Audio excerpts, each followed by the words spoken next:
If you feel like you're behind in your financial goals, then this will be a very good video for you to watch. Yeah, and we're going to help you with 3 things you can do literally today, the second you click off of this video, to be able to get closer to where you want to be. The first point that we want to touch on is apply to 10 jobs today that will pay you more than what you're actually making. The reason you're far away from your financial goals is because you're either 1, not saving enough, or 2, you're not actually making enough to save enough and invest enough. So a lot of people are really far away from where they could be because they're comfortable in a $12 an hour position or in even a minimum wage position, which over here it's $7.25, I think, in Texas. When you take control of your income and you start looking to improve that and increase your opportunities, that's when you open the doors to start investing. And there's a stat that I'm actually looking up right now when it comes to job hoppers. Is quote unquote what this it's a study that they did on people that job hop. On average, they make more money than people that stay within one single company for a very long time.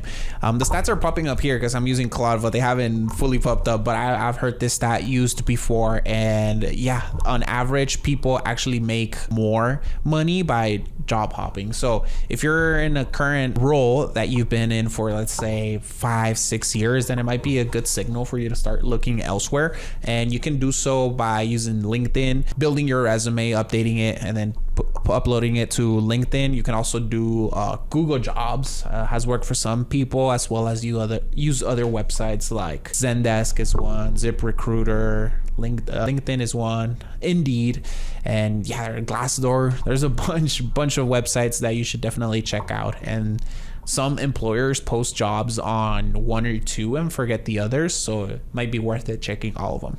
Yeah, for sure. And the first thing you should do, the second you get off of this, build your resume, make sure that it's good, use AI to fact check, proof it, or even optimize it for ATS, which is what scans it and looks for specific keywords for the job that you want. Make your resume.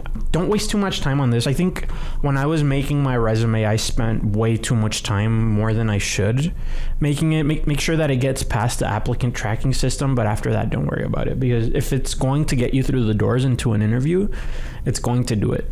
But right, a little, and this is like a little gold nugget I want to provide to people, is that the ATS system is pretty much an AI that scans resumes, especially for positions that are highly in demand. It'll scan all of the resumes and then it'll pick the best, I don't know, like 10, and then it'll show the recruiter which ones are the best or could be the best match. In order for you to get increase your chances of getting picked by the ATS system, what I used to do is I would copy and paste the whole job description, put it into ChatGPT, and ask it to give me the 10 keywords within this description, and then I would put those 10 keywords somehow, some way into my resume, and that helped a lot with applications actually getting, or people calling me back, recruiters calling me back. So that's really good feedback. And after that, I think building your LinkedIn is very important to that. Also, don't waste a whole bunch of time. The most important thing that will get you through the door is doing a lot of applications, but build your LinkedIn, make sure it's decent, make sure that you have your information, you have courses you've done, you have experience and how much value you can bring. And then after that, fill out your applications and do your 10 applications today at least. Yeah, I agree. Another thing you can do, and number 2 would be invest today. Open your Roth IRA if you don't already have one, and regardless of if you have one or you don't already, invest $50 to $100 right now in a stock or a few stocks. Yeah, 100%. And in order for you to start doing so, open either your Roth IRA or just open a normal brokerage account. At least if you don't want to feel like you want to do the Roth IRA, at least start with the brokerage account. But we do recommend the Roth IRA because it has a lot of tax advantages. You get taxed while you put the money in, instead of in the future when most likely there's going to be bigger profits. So open your Roth IRA as soon as possible. Start investing $50 to $100 if you want to start on the minimum side. But building the habit is most important because it's a habit that will make you eventually a millionaire, multimillionaire, if you eventually increase those 50 to 100 bucks. Yeah, and we got a good idea from AI, a good goal to set, and not just do a one-time investment. Set a goal of a minimum of $1 a day to invest into your Roth IRA, whether it be, and if you don't already have one, a few good options are Fidelity. That's what I have, and I think you have Vanguard, right? I actually have both Fidelity and Vanguard. Okay, yeah, those are good options. Those are what we have used, and that's what has worked for us. But by all means, go do research on where you should open it. Invest now, invest today, $50 to $100. Open your account, and keep investing a minimum of $1 a day. Remember that this is what's gonna pay for your expenses when you're older. When you aren't able to work that much, this is the money that will be able to pay for medicine, for food, for housing. So keep that in mind, and that's why I want to build a little bit of more urgency with this second point, because it's what's going to pay for your retirement. And the earlier you start, the better. The more money it's going to compound, the more you're going to have, and the more you're going to be able to. Yeah. And number 3, start tracking your expenses today. Start budgeting and decrease what those expenses are. And I've done this month, and this is the first month that I really stayed disciplined with it for a while, because it's the first month where I've, instead of being in the reds, been in the greens. So right.